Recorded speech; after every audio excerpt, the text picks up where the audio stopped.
Greetings, everyone. My name is Marco Ponce of BeingJustified.com, and today we have a special guest with us. His name is Robert Mason, and he has a very relevant book called The Abraham Accords, National Security, Regional Order, and Popular Representation, the Gulf States in International Affairs, which was released on January 29th this year. And I'm very fortunate to have him on. And with that said, welcome, Robert. And let's see if you could just introduce yourself and how you came about with this book. Thanks very much, Marco. Great to be with you today. My name is Robert Mason. I'm an associate professor at the Amar Gargash Diplomatic Academy based in the UAE. I'm also talking to you from Helsinki today, where I'm a visiting professor. So the book's really based on a long period of interest in the Gulf politics, come from a Gulf politics background and IR. And it seemed to me at the point where we started to write this book, there was relatively sparse literature on the subject.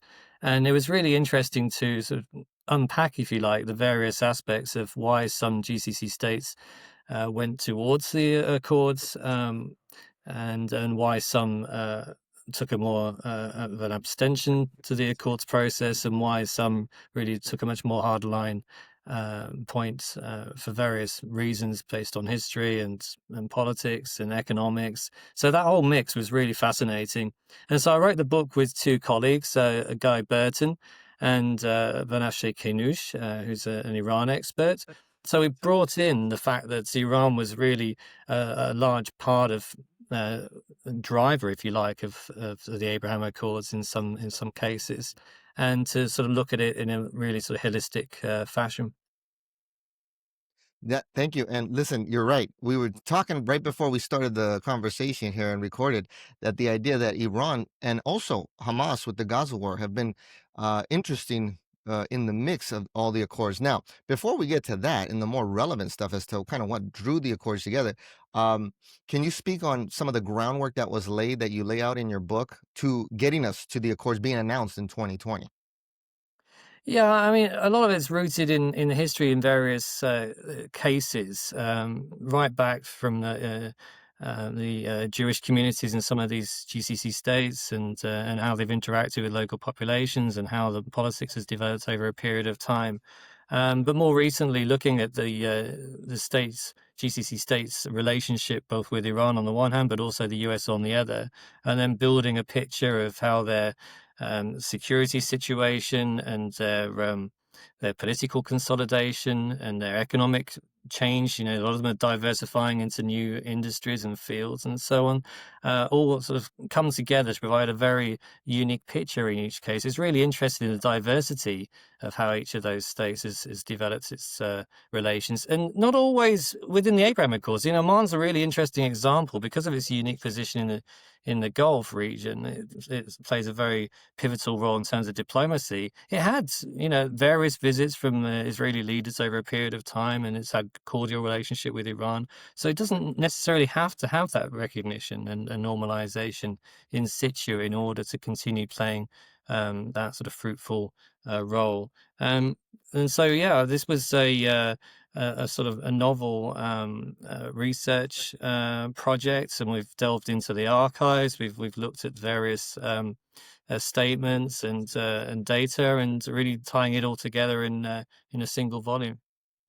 Yes, and as you mentioned, there are certain nations, Oman, one of them, as you said, some of them have overt relationships, some of them have more covert relationships. I recall that even after the Accords, in early, I think it was 2021, they said that there was a plane from Israel going over to Neom in Saudi Arabia, but it wasn't made as a public statement as to who was on that plane and why they went to Neom. It could have been MBS with Bibi Netanyahu, because also Mike Pompeo, the acting Secretary of State at the time, said that he did meet with MBS in Neom. So they kind of speculate as to like, well, who was on that plane? And it was never made public, obviously. But as you could tell, some of these relationships, for my audience, they need to understand that some of these GCC countries, they can be more open. Some of them have to be more covert. Now, when it comes to that, why would you say so? So my audience can understand, why do certain nations, as they have relationship with Israel, why do they have to remain more covert with their relationships?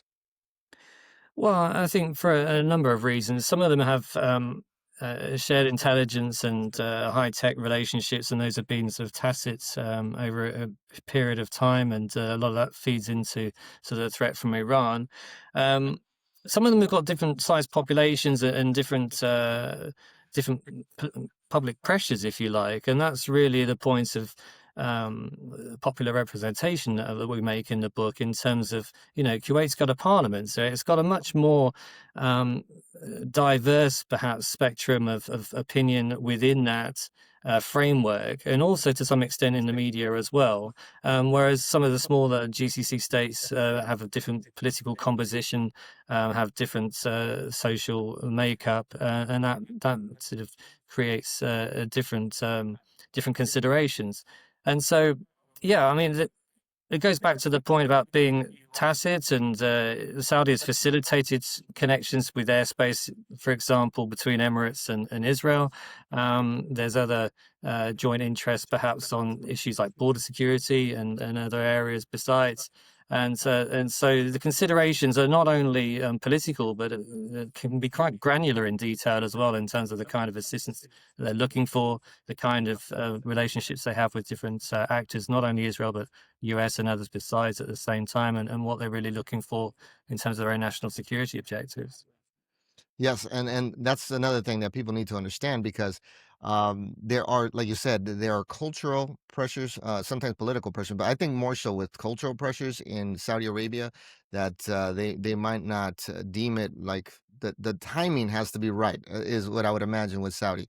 But in regards to now the accords coming more relevant in the current time, because what people need to understand is that I don't know if you mentioned this in your book, but I remember hearing Bibi mention that the groundwork was laid well before 2020. Do you touch on that in your book in regards to the actual like like first mentions or genesis, and as you were doing your research as to like when did this really start formulating here?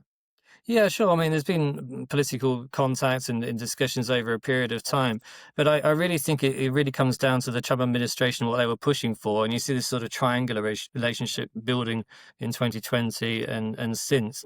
And, although there's, as I say, there's been a history of contact and various discussions on different issues sort of in the last decade or so. Um, I think much of it is to do with this sort of Israeli settlement activity that's taken place in 2020. The need to come to some kind of agreement to stop that and to build on a more sort of cordial aspect. Remember that 2020 also marked a period of de-escalation in the GCC states and the Gulf in greater context, and that's the main concern was, I think, a greater sense of regionalism and positive connectivity and building tolerance and interfaith connections and on all of these aspects as well. So boosting and feeding into these vision strategies on the economic side is certainly important, but also a new vision, if you like, for what the Gulf region and Middle East could be, building on what had taken place just beforehand. Listen, thank you for taking me to a blast from the past there because I do recall now in 2020 that was one of the motives as to getting maybe UAE on board. I do know that US was playing a role with getting them some military stuff like F-35s to get on the Abraham Accords and also to stop the annexation in the West Bank from Israel because Israel made that statement. And listen, it seems like they're pulling that card again.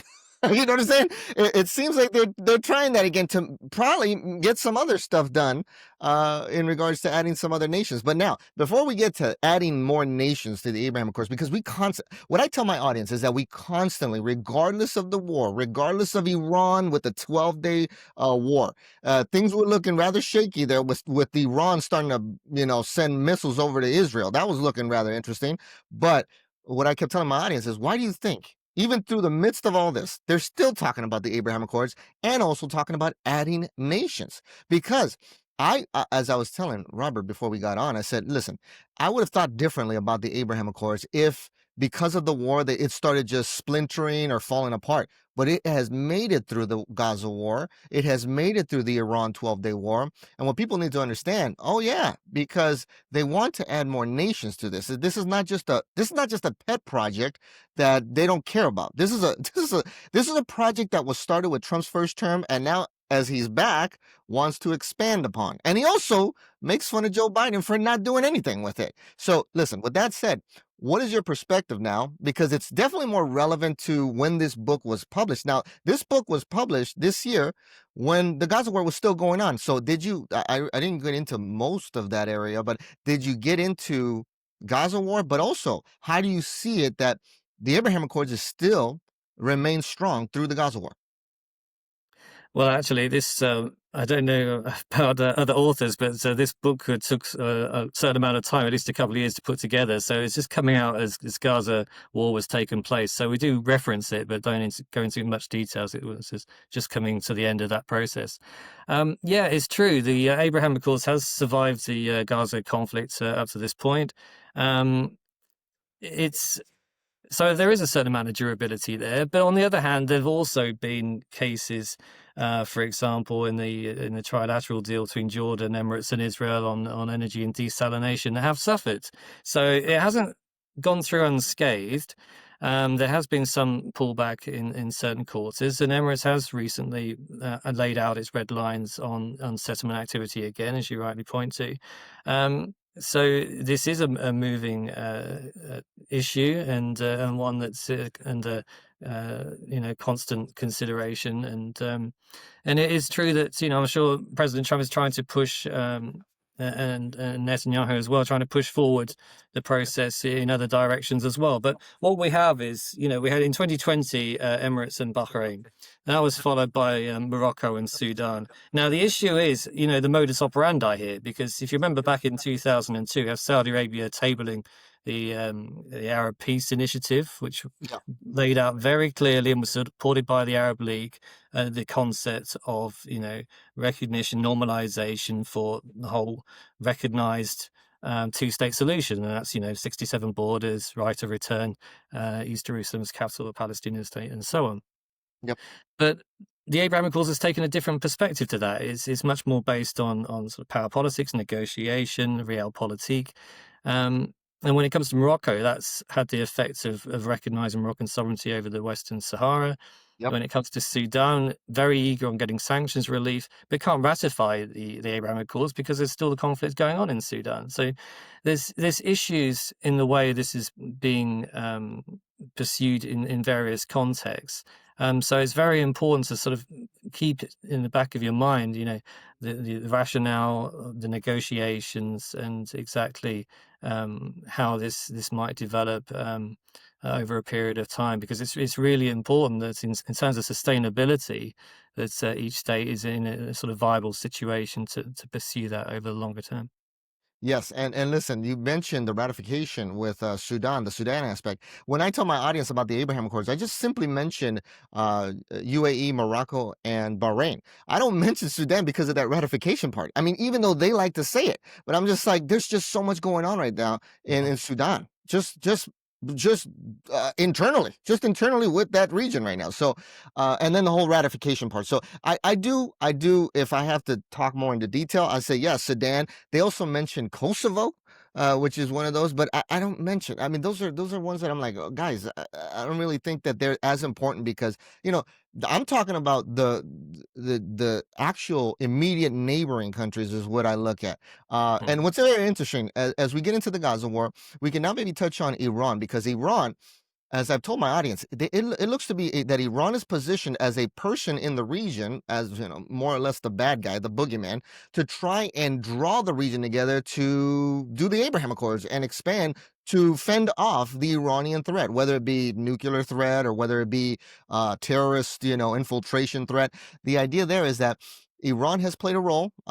Gaza doesn't seem to have stifled it, but Iran is still playing a role actively to kind of have other states consider the fact that, okay, my enemy, or what's the statement like? My uh, enemy is my friend.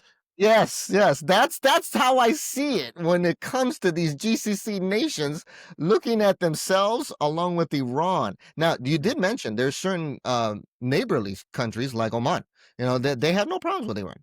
Qatar, it's kind of mixed, really. Qatar publicly in the media is just portrayed as so many different things. You know, you have the more conservative right wing channels portraying them as terrorist harboring states, and you have the left wing channels here in America that kind of don't mention that. But now let's see if we can do this. Iran. Let's just get into Iran right now. And how do you see? Because here's another caveat that my audience may not know. I have played a clip from recent talks with Trump on Fox News with Maria Baltoromo, and he wants to cease the expansion. But prior to that, even at the White House, when he was being just talked to by the press, he mentioned, I would like to see Iran make peace, possibly join the Abraham Accords. I couldn't believe he made that statement, but at the same time, let's talk about Iran and what the real possibility is of that statement that Trump made of Iran joining the Abraham Accords. That sounded pretty wild. Well, Iran's a bit complicated. You know, it's no coincidence, I think, that the recent uh, strikes coincided with the US-Iran diplomacy on the nuclear file. So, although Iran has been degraded by these directed Israeli and US strikes in the last few weeks, it's in a much more isolated position, but it's certainly not out of the game of working with allies in within the CRINCs, for example, with China, Russia, and North Korea, is really tightening those kinds of look east policies and looking for alternative outlets for its economic viability. Um, in terms of its regional activities, they've certainly been degraded as well. You know, the Houthis are semi-independent now, working with other non-state groups like Al-Shabaab. Hezbollah's certainly diminished. Hamas is diminished. Syria has regime change, and so it's looking at altogether different situation than was the case in the recent past. Its ability to impinge on Gulf security, I think, still remains. You know, the nuclear file is unresolved, and Yep. its interest and its political consolidations remain intact. So certainly, it requires, I think, further diplomacy along those lines, and maybe that's why President Trump sees an opportunity. But the best way to advance, I would have thought, would be to extend a vision for the region which can be attractive to all, and then include participation for all. And we haven't seen that in the past. You know, the Middle East Strategic Alliance was very much anti-Iranian. Yep. Abraham Accord has been accused of doing something similar. And yet there are, as we've seen after the strikes in Doha, very strong collective instincts for unity and solidarity in the Islamic world. And so it's be interesting to see how that flows and follows what has been a very sort of destabilizing period. Yes. And look, I'd like to ask you a more personal question as to how you've been looking at the Middle East for the length of time that you've been looking at the Middle East. How has it been in regards to just the time span between 2020 and to now? I'm thinking back to myself as to all the stuff we've been covering and all the pivotal points that we've been moving around and navigating. Uh, I mean, has this not been a pretty turbulent time? Not to say in the bad sense, but it's just been so many developments. I mean, at one time you think Iran is headed in this direction. Next thing you know, when I recently interviewed Karen Elliott House of the Wall Street Journal. She came out with her book on MBS. One thing I told her, what was the most surprising thing about you with your relationship with MBS? And she told me specifically when she went to meet with MBS, she told me that it really surprised her that he said he would make peace with Iran.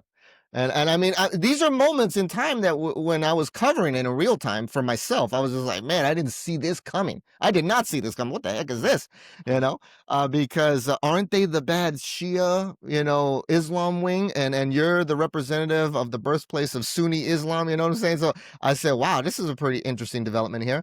So just give us a little bit of perspective since your time covering the Middle East. How has it been since like 2020? It's been pretty interesting. Well, I think there's two things here. I mean, certainly the region has gone through a period of immense turmoil, um, just a decade ago, a little more in the terms of the Arab Spring, and that was really sort of bottom up Yeah, unresolved tensions. In terms of Saudi Iran, I think it ebbs and flows. So 2001, there was a very conducive environment to cooperation on security and sovereignty, and sort of seeing the region as a President Obama, once said, is a shared, should be a shared region. These are neighboring states, in effect, and so it's interesting to see that the 2023 deal, which was brokered by Iraq, Kuwait, and ultimately China, um, has facilitated that normalization. I think there's still some space to develop that, but actually includes the reversion back to that 2001 security agreement, where there's more cooperation in sort of basic elements of national security. And so there's been also, a range of negative actions and incidents along the way, of course, which has exacerbated tensions. But I think now is really a critical period for a number of reasons. You've got the vision strategies being rolled out in the GCC states, which is the economic diversification process. And in order for those to be successful, you really need stability. You can't have economic growth without stability. Number two, you've got an unresolved Iranian nuclear program, and MBS has been very clear. If Iran gets the nuclear deterrent, then they'll have to go down a similar route. Um, and for a whole other range of factors besides, and now including, potential issues regarding Israeli actions across the region after Hamas operatives and so on. So yes, it's certainly an interesting time to be looking at this. Is it unusual? I think it's for constantly being updated and addressed in terms of the kind of diplomacy which has taken place. So, and also the amount of mediation going on in support of not only in the Gulf region, but also in Africa and on Ukraine and all sorts of other files besides. So there's certainly an awareness that actually not both regionally but also internationally, stability is absolutely key. Um, I think there's certainly room to advance a new or even build on the Abraham Accords in different ways.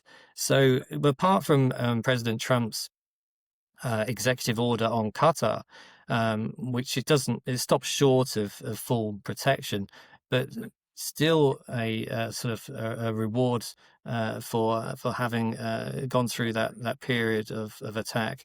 If you combine that with also what's happening in terms of the CCPA, this comprehensive security partnership with Bahrain, which again could be seen to be building on the Abraham Accords between the US and Bahrain, but now includes the UK as well.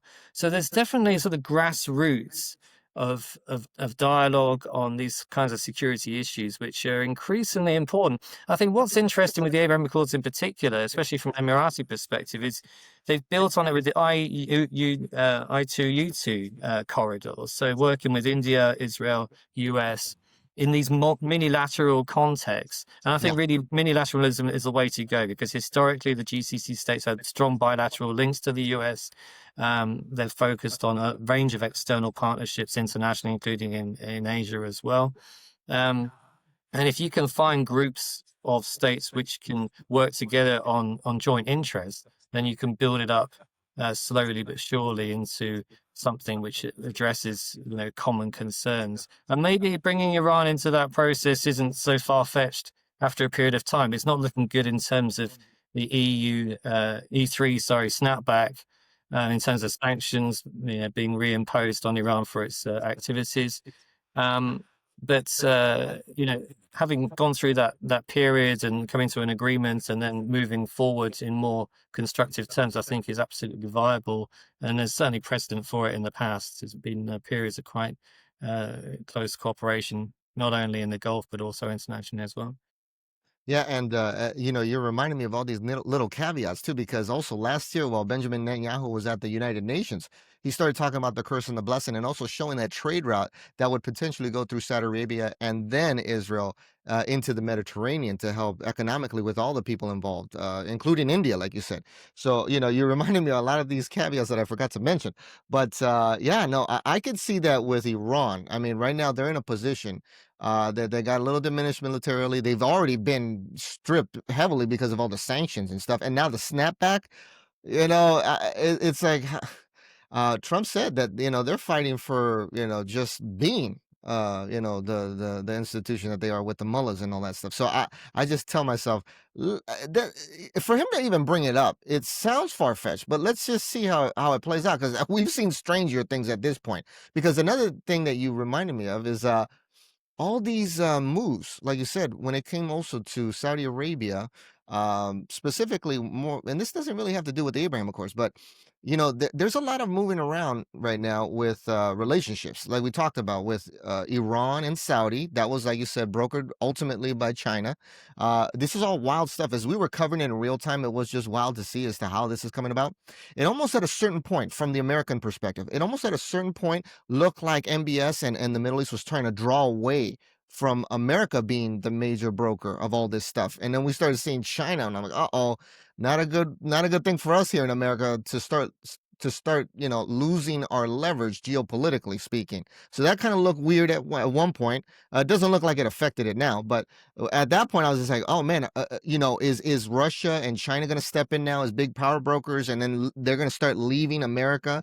But I just think that they've stated this, that our technology and all that stuff is really the reason why they kind of stay in with also the military backing. But um, here's another thing that really caught my attention as it developed recently, was Saudi Arabia doing their deal with Pakistan as a mutual defense agreement. So that kind of really shocked me, because I did have Karen on, and she did mention in her book that that those nuclear weapons in Pakistan, the only Muslim majority nation that has nuclear weapons, they were financed by Saudi Arabia. So now Saudi Arabia has access to them. Per se. What do you make of that development? And also, because we'll just lead into this. How do you see Saudi Arabia getting involved with the Abraham Accords? Because that's what keeps being mentioned, not only by Trump, but also Benjamin Netanyahu. And it just keeps coming up. Now, before we get into the Saudi, let me just remind people that in 2023, Fox News covered MBS first. He was very vocal. He was very open about doing a deal with doing a deal with Israel. And it doesn't matter if it's Benjamin Netanyahu. He says whoever's in office at the time. But he set the conditions that there needs to be something done for the Palestinians. And what I tell my audience, and it's been pretty steadfast from the Saudi side, they are steadfast with their Arab Peace Initiative. All right, they have not wavered from that. Okay, there's nothing new with Saudi Arabia, nothing new at all, really, with their requirements to join the Abraham Accords. But that being said, right after MBS was interviewed in 2023, they had another interview by Bret Baier on Fox News with Benjamin Netanyahu. And he then goes to say that it's looking good, and if we don't get it done within a couple months, it'll probably be a couple years. And here we are, a couple years after the war began, because then the war broke out. And then the rumors were that the Al-Aqsa flood happened because of them seeing Saudi getting closer to the nation of Israel.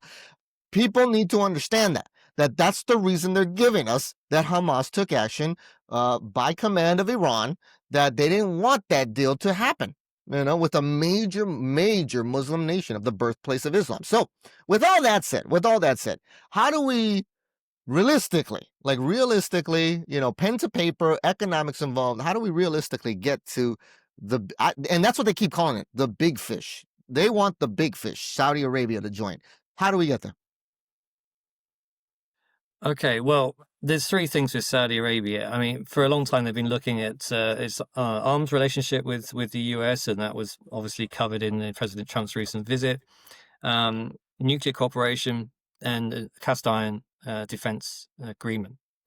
Now, this links back to Pakistan, because without a cast iron defense agreement and following the attack on Qatar, Saudi Arabia's effectively leverage what's happening in Pakistan, which is the concentration of power now in the military hands. If you think back to the Yemen war, Pakistan actually decided against sending troops in to support that conflict, for reasons of avoiding, internal strife and those potential costs. So it's very interesting now that, Pakistan's bypassed the parliament and has gone ahead with this agreement. Now the question is, and you got to look at the fine print also. That okay, yes, there is a very strong bilateral relationship, solidarity. There's a new base being set up, I think, by Pakistan in Saudi Arabia, and new troops deployed. But on the nuclear side, I mean, the stakes are incredibly high. So we'd have to look into that and how destabilizing it would be in terms of, Pakistan's relationship with Iran and the whole sort of regional security calculation there. But that action, that Saudi-Pakistan defense arrangement now does give some leverage to Saudi Arabia in its discussions with the US. It effectively says, we've got this stopgap.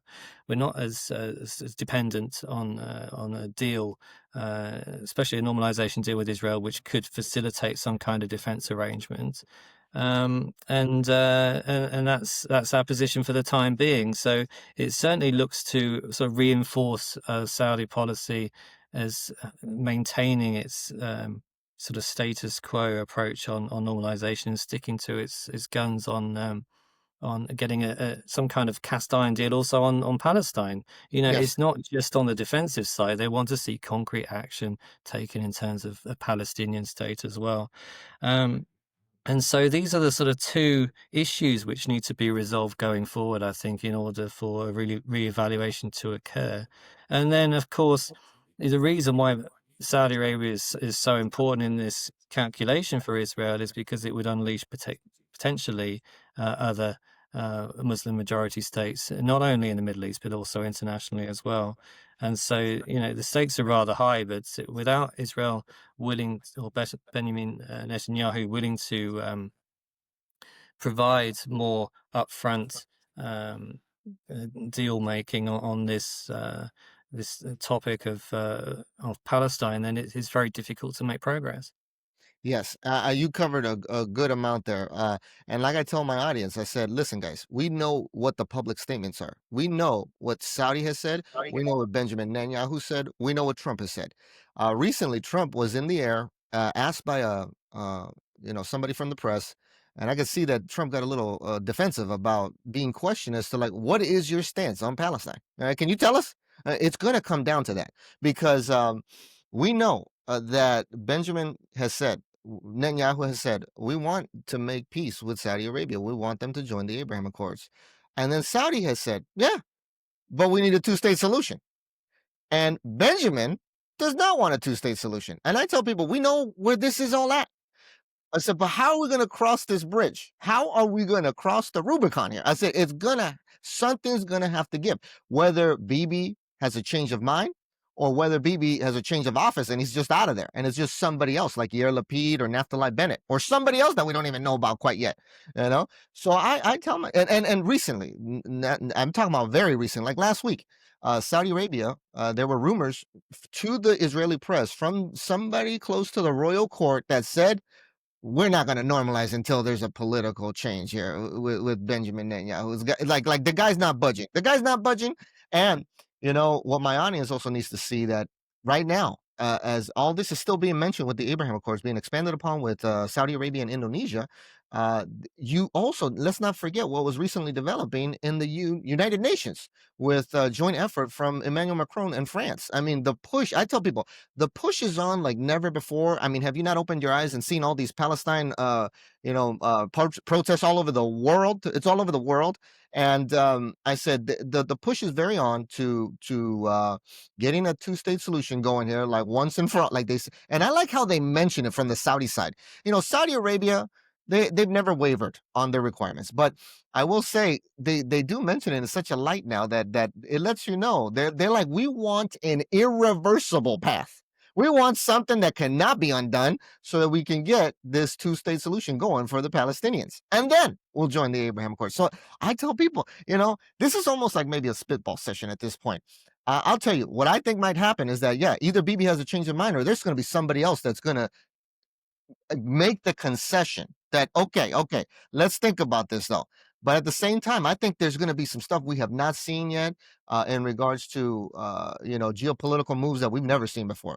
I'm talking about like here goes Jordan with custodianship to the Temple Mount, and maybe they allow Saudi Arabia to get Temple Mount custodianship, and then allow the Jews to build the third temple, which is still being rumored of right now. I'm thinking there's going to be some stuff here that are going to be explosive to getting this over the finish line as far as Saudi Arabia involved. What do you truly see happening?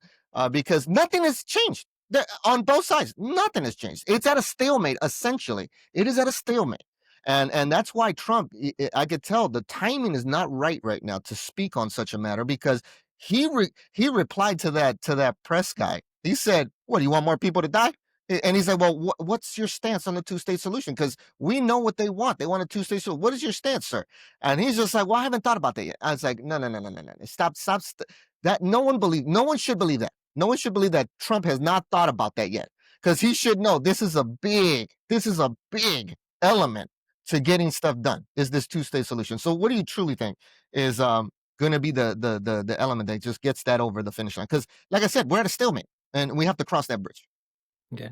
Well, I think there's a few things there. I mean, President Trump's 20-point plan on Gaza is one element that still needs to play out, and there's still a lot of questions about, he's going to provide the sort of day after support for Gaza statehood, and there's a lot of ideas floating around in terms of leadership and so on. Yeah, there's been a whole range of recognition taking place. UK, France, a lot of states pushing for recognition of Palestine, making it initially conditional on Netanyahu changing policy, and then without that, then going ahead down this route to try to salvage whatever's left of the two-state solution.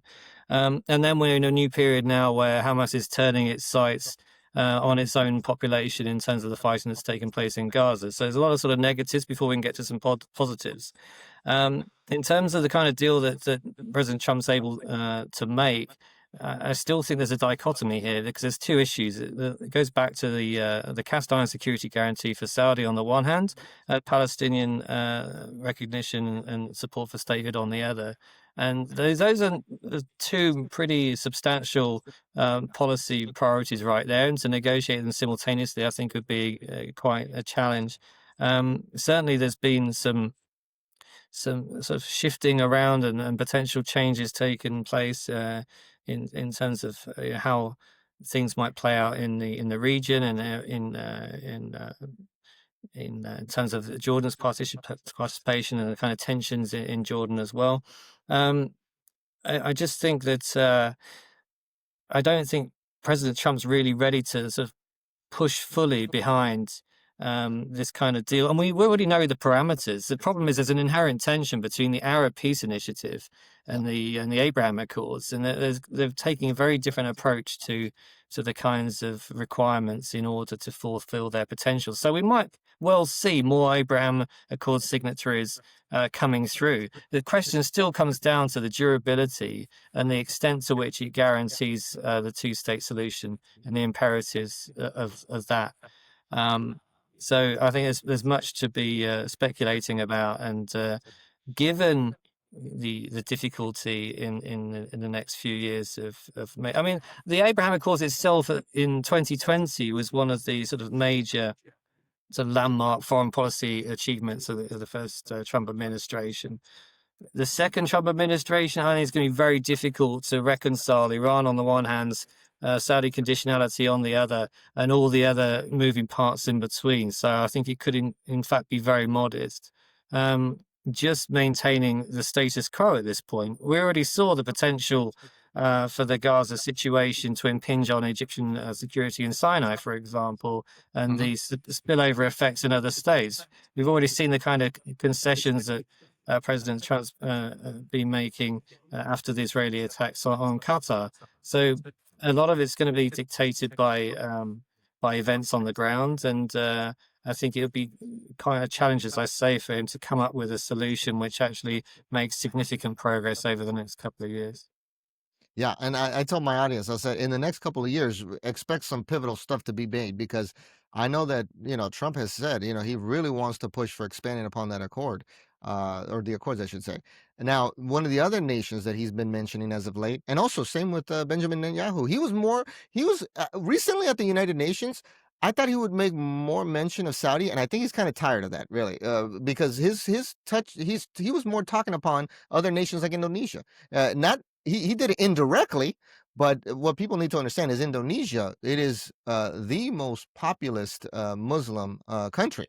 So they need to understand it from that perspective.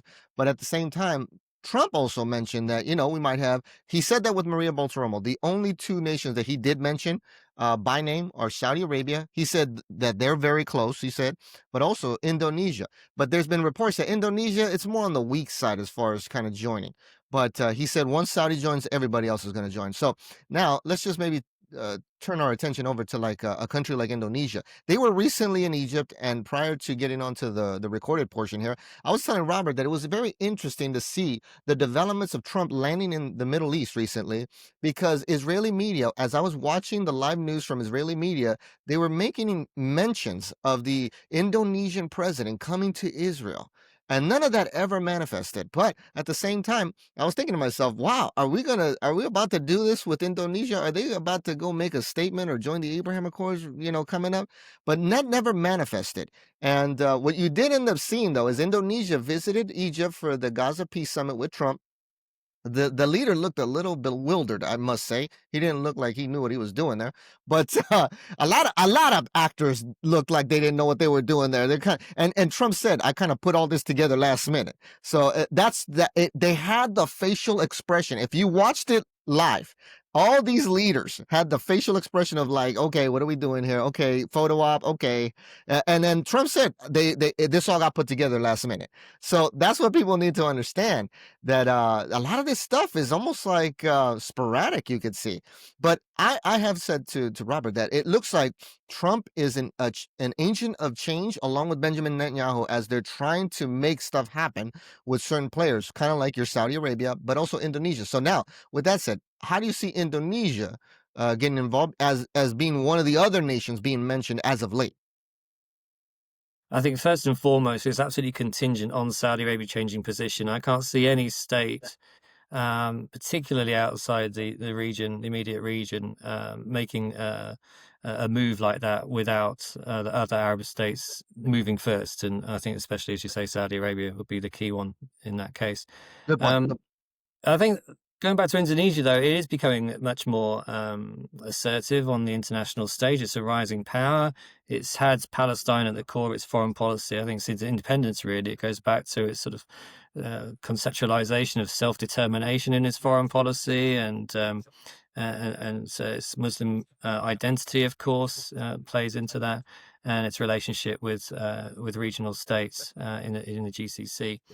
Um, how it would follow Saudi Arabia. I think there's potential there, certainly, but it still comes back to the in very difficult puzzle of how Israel can get Saudi Arabia on side. And the fact that Netanyahu is not mentioning Saudi Arabia so much these days is indicative, not the fact that he's forgotten all about Saudi Arabia, but he just Yeah. recognizes the difficulty of doing that and the lack of concessions he's willing to make. And so it's a really sort of catch-22 situation. You're not going to get the Muslim world on board until sort of these key, the API, Arab Peace Initiative criteria are fulfilled. And so what's the alternative? More US negotiations. Um, where is that going to go in terms of actually ticking the boxes to make it more sustainable?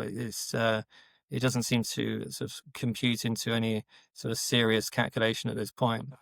But certainly there's interest and openness, which is very interesting from a wider range of states. Perhaps reinforcing the message, we're open for business, and if there is a sort of political shift in Israeli politics in the foreseeable future, we're still welcome to build on what we have already as a sort of nexus of cooperation and more constructive engagement. But in terms of content, I think that still needs to be looked at quite significantly. That was a very good point you just ended there with because the other thing we talked about is how when 2020 came about was the fact that Israel was starting to annex certain areas of the, or at least mention that they would annex the West Bank, and that kind of triggered the UAE to the extent that, wait a minute, what's going on here? And they said, okay, we won't annex it if you join the Abraham Accords. So it seems like they have certain levers that they're moving around with, and that lever is coming back up right now when it comes to the West Bank. It's coming back up, and I'm thinking, okay, who are they trying to leverage this with right now? And at the same time, you had another lever that we just saw also initially with the Abraham Accords in 2020 of the F-35 concession from America to the UAE, and it's being brought up yet again now as another level. I can imagine. Here goes Israel. Like I said, Trump and Benjamin Netanyahu, they look like agents of change, and they have levers that they could use. One that Bibi uses is the West Bank annexation. Trump is using F-35s with the UAE and now also with Saudi Arabia. So I'm thinking, listen, guys, we need some new levers at this point. Okay, it doesn't seem to be getting Saudi Arabia any tangible, uh, results here with getting the deal signed. So I asked my audience, is like, we got to think outside the box. We got to think outside the box because right now, the way it stands, it ain't gonna happen. The way it stands is not gonna happen. Like you said, you essentially ended off with that something needs to be done with concessions from Bibi, and Bibi wants to come back. Like, and people need to also understand the geopolitical landscape right now. Here goes Bibi. He looks good. He should be looking better in the sight of Israel that has been protesting a lot towards him. But he should look better that he now has all the living hostages back. Um, some may argue that it took a long time and we could have been able maybe to save more. But the idea is that, okay, he brought back all the living hostages. There's been reports that he wants to move the general elections from November of 2026 to June. And he said prior to that, getting Saudi Arabia or Indonesia or both onto the Abraham Accords to look good going into the election cycle. Now, what that has not been confirmed by the prime minister's office, but at the same time, you know right now I just ask myself, like, okay, what could possibly be done that probably we haven't even thought about. This is one thing right now that, as it stands, there's no movement from Bibi on the two-state solution, because Bibi, he's always been a hardliner on that. Oh, he's never just like Saudi Arabia has not wavered from the Arab Peace Initiative. Bibi has never wavered with the two-state solution. And he also likes to mention there was a two-state solution. It's called Gaza. And look what happened with Hamas. Yeah, well, democracies change, the election cycle changes, and that's no excuse not to pursue. I mean, you've got to have territorial contiguity, first of all, and actually link up the West Bank to Gaza. Then you'd actually have a functional state. So dividing it doesn't really do anyone any favors. Just going back to the F-35 issue, this is quite interesting because what's happening in the region and also internationally is actually reinforcing the notion that US security guarantees aren't necessarily what they once were. There's military industrial developments taking place in the GCC states. They're putting billions and billions of dollars into investing into their military infrastructure and forces. And they're also widening their sphere of international relations to the point that they're creating new ecosystems of military industrial capacity, what one scholar calls building strategic depth in terms of military industrial relationships and capacity. So that is actually alleviating and addressing some of the levers of US policy in terms of advanced fighter jets, for example. These can be pursued with other partners, maybe not in the immediate future, but certainly with an eye to developing that kind of technology over the longer term. So the US security guarantees, as we've seen in 2019 with Abqaiq and Khurais attacks, Iran-sponsored attacks in Saudi Arabia. We've seen more recently in terms of the attacks against Qatar. There has to be a sort of fresh attention, I think, on the GCC states and Saudi in particular, in order to convince them that actually security guarantees are part of the equation. Because the way things are going, if that attention and that intervention in terms of stopping these kinds of attacks taking place is not there, then we can talk about defense as part of the puzzle that needs to be worked out. But in effect, it's like you've already lost that kind of confidence. So a lot is changing in terms of the perceptions in the region and the kind of options that they're pursuing. and it just reinforces the notion there is some agency in the GCC states. They've got options, they've got time, and it's up to President Trump really to come up with a formula along with Netanyahu, which actually works for their own objectives and those of Palestine. Yeah. Now, as we wind down the interview, I did want to mention a couple last questions here for you and also to the audience, because one of the things is that obviously we see that the Abraham Accords have lasted throughout the Gaza war. It looks like they're standing, they're still here. But we do also have mentions from Bibi mentioning something else like the Abraham Alliance, a broader thing. Now, is that for you? Like, is that just nonce like, do you pay any attention to just is that just a name change to the Abraham Accords, or do you actually see it evolving into something more than what the Abraham Accords currently stand as?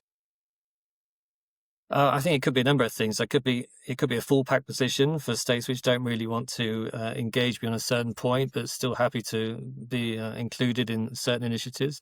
I think it could be a possibility of selling it in a new way to show progress where there's marginal progress taking place.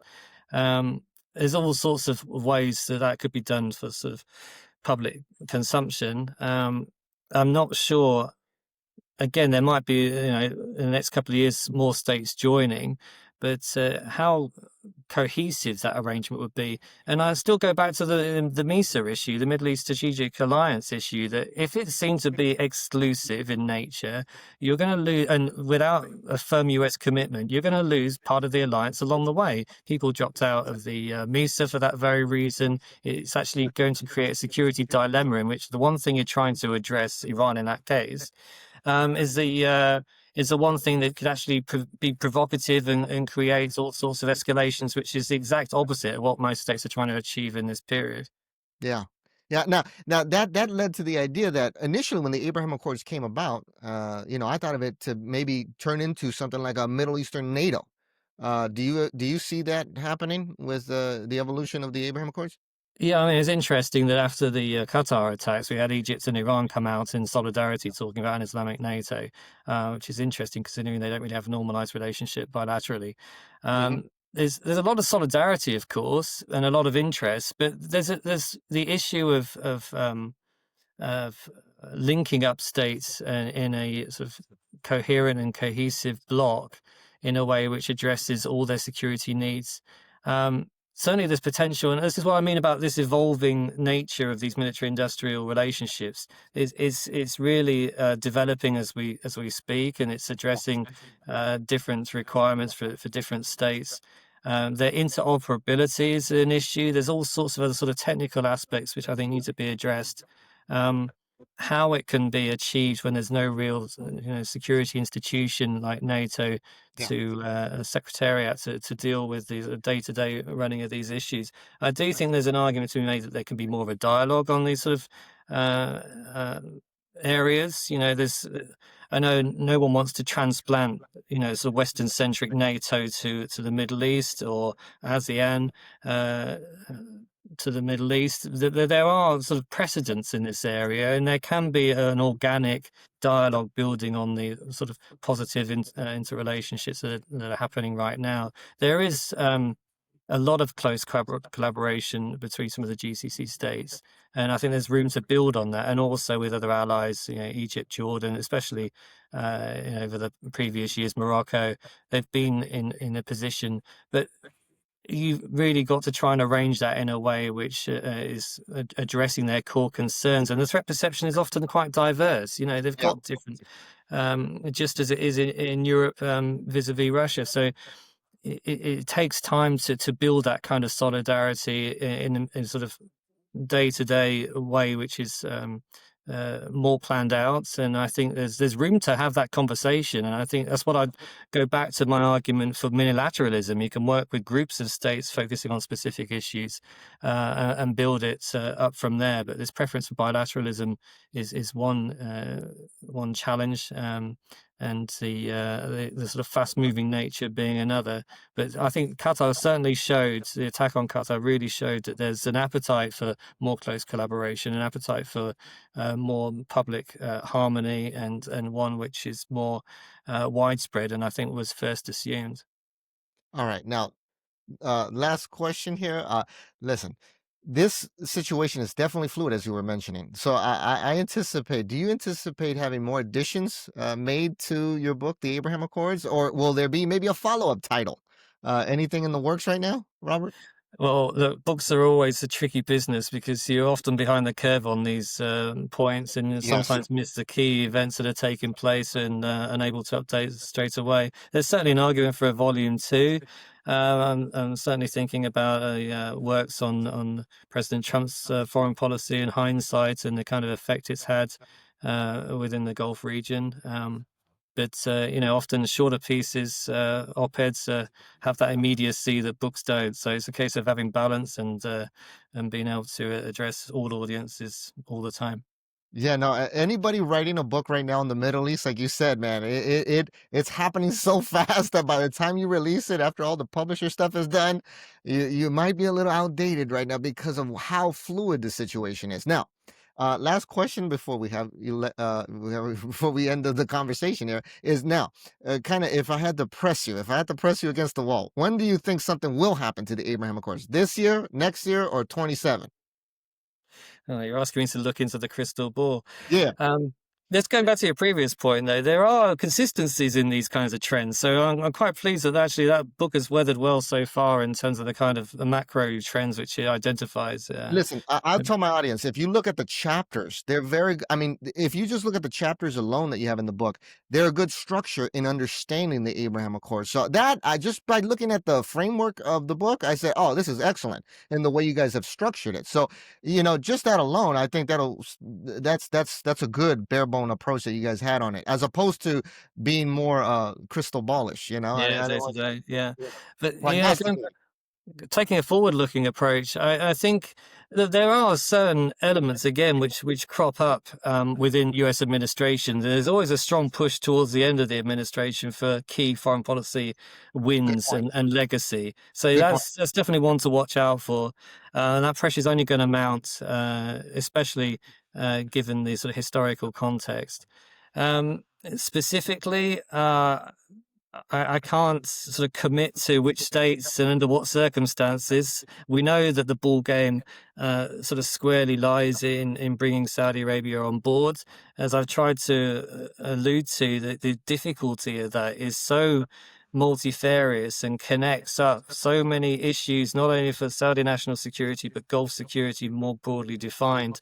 And what kind of strategy is going to be most effective in bringing a lot of those GCC allies on board. I mean, we've seen with Trump's visit how important these states are Mhm. to the U.S. economy and so on. But I think it's what the biggest thing I think to watch in the short term is how those points from Sharm el Sheikh play out in terms of the development of Gaza, and how stability can be enhanced in terms of GCC security going forward. I think that's as far as I would take it at this point. I wouldn't speculate that something transformational is going to happen in the near term, but happy to be proved wrong.